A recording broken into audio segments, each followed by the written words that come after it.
My plan on this light bulb, the Philips Wiz connected, you can get these at Home Depot for like $13, $12 or $10 if they're on sale.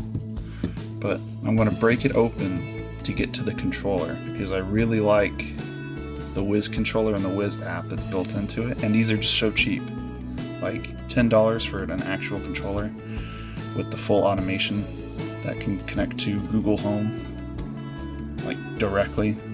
It's pretty nice, and the colors it produces are pretty good, but that'll have to be transferred over to like the LEDs I get, and I don't know if this is RGBW or RGBWC, which is like warm white and cool white, which that's warm, and I can get the other colors. I'll take photos of the other colors.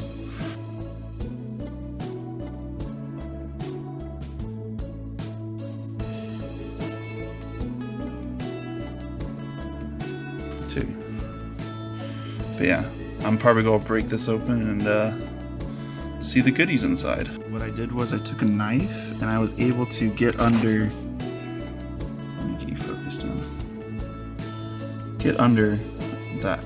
So I'm gonna now take the Leatherman's and tuna can it. It's a no-go. It's not gonna come out this way, so it has to come out probably through the front of this bulb. So I'm gonna take off the plastic dome diffuser.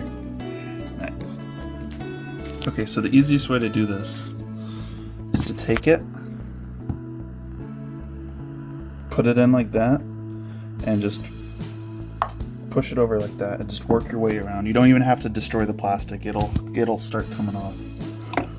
Successfully harvest this out. After I got the dome off, there was like silicone all around the outside, so I went to a spot where there was the least amount, took my knife and pried it out, and then once I got a little bit of footing, because there is a metal casing inside here, but once I got a little footing, I was able to get it all the way out. Okay, this is what I got from looking at the PCB of the LED arrangement.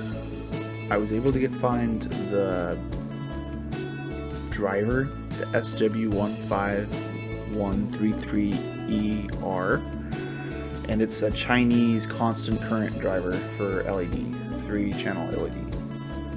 But my only concern is the purple circuit is somehow live, and the pink must be a ground, to direct ground, because there's a capacitor and a resistor, and I don't know enough of circuitry yet to know what type of feedback the main board is looking for in the purple and the pink lines. So I might have to get a breadboard and jerry rig it so I can test it, because I accidentally burnt out the board because I don't have the correct equipment yet. I was just using like a dollar store voltmeter, trying to figure out the voltages of it. But I figured out the red, green, and blue lines. I don't know what order they're in, but I know they're RGB because they go to the RGB LEDs. And I was guessing that the top gray line is the positive 5 volt line, or it could be 12. I don't know for sure, because for some reason there's 2 separate live lines. There's one that comes in through the bus, and then the other comes in through the giant silver pegs that are on the side for the white. And I don't know if those are run at different voltages or are ran at the 120 volts. I don't know if it's 120, 12, or 5. But the good thing is the board, from what I see here, looks like it runs off at PWM switching, and that's how it controls the voltages. So I could possibly use the 5 volt or whatever voltage this is, because I doubt the RGB is anything higher than 12 or 24 volts. I don't think it's 120, which, would I connect it through to a booster, I can use the positive 5 volt to power the whole booster, and then the lines, the blue, green, red, black, and yellow would be sending the signaling, the correct pulse width modulation to give the correct brightness to the LEDs to the strip. And that's all I really need it for. But I need to figure out if I need to send what I need to send through the purple and pink to trick it to working.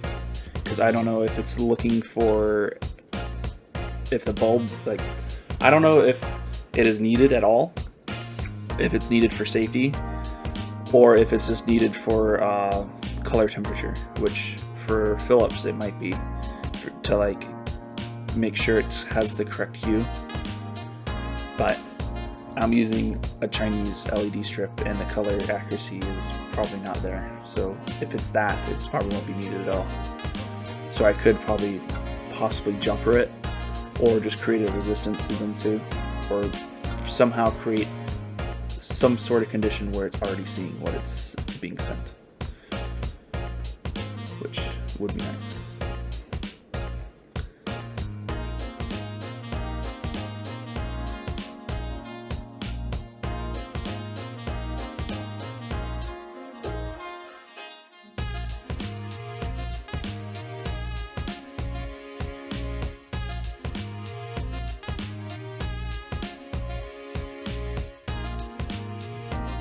Well, I messed it up. I was trying to get the voltage reading off of these two, because my theory is these two are, this is the common ground, X, and that's paired to the bottom pin right there through the back. Right there. So that's common ground. My theory was that this is a 12 volt line, but the lines that are coming out here for the RGB are 5 volts.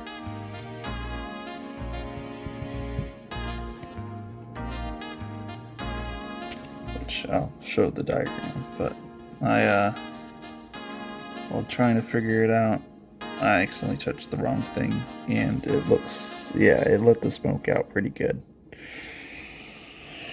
Oh well, at least I got a video out of it doing the coof, so can't say I'm doing nothing. That sucks though.